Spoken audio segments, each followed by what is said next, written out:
Africa Content TV.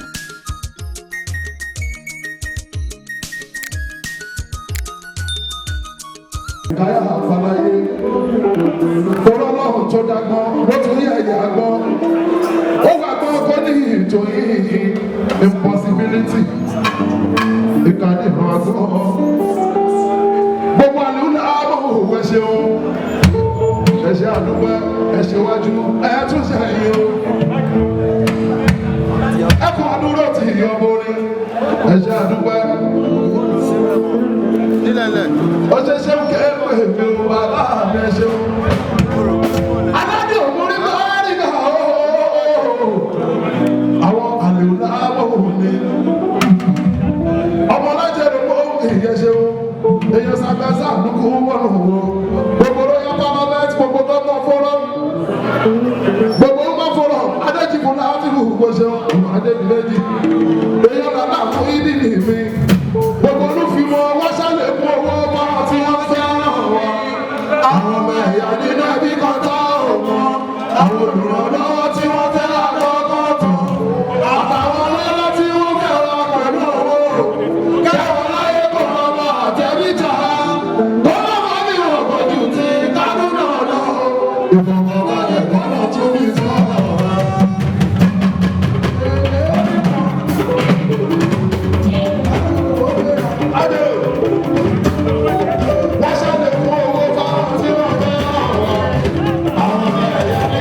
Wọ́n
gbádùn mi jẹ́ máa gbádùn ara mi tó bọ̀ máa fi ṣe mí lẹ́lẹ́dàá mi.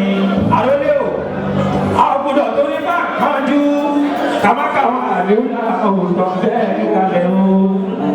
bàbá wa bọ̀ nílẹ̀ tó ṣe ètò àdìo lórí ìdájọ́ bàbá bá rí ga wọ́n fi Maulana al-marhum bàbá wa Sheikh Mustapha Zulu Sunusi òkè kì í bàbá o pẹ̀lú pé lakum minna ma tasha'u min widadin wa safa bàbá antum bil biladi amirun wa lakum al-ikhlasu minna fajalilun bijalilin wa lakum shukrun jazilun. mo fi ti bàbá mi mo fi ní Maulana Sheikh Oyemi ìbànújẹ́ òkè wọ̀nyí o. gbogbo ẹ̀yà àdúrà wà lọ́kọ́tà lókè pẹ̀lú bẹ́ẹ̀. ìlànà mọ́jìlísì ní bẹ̀rẹ̀ mú mi ìyá abẹ́rẹ́ àkọ́bí mi. wàhálà wọ̀sálà bílíwùlà wà ní màkàrí. gbogbo olúfimọ́ ẹni sí lọ́tọ́ olúfimọ́. ó yà gbogbo olúfimọ́ ọ̀rọ̀ yìí dà ẹ̀jẹ̀ kára ọ̀rọ̀ yìí. ẹni ó yà gbogbo olúfimọ́ ọ̀rọ̀ yìí dà ẹ̀jẹ̀ kára ọ̀rọ̀ yìí. ẹ̀jẹ̀ kára ọ̀rọ̀ yìí ẹ̀jẹ̀ kára ọ̀rọ̀ yìí. ó yẹ ti yòókù ànábì. sálàlá alẹ́ ìwà sálà.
Tó bá ti lè ṣe é lópin, ó ti ṣàṣeyọrí.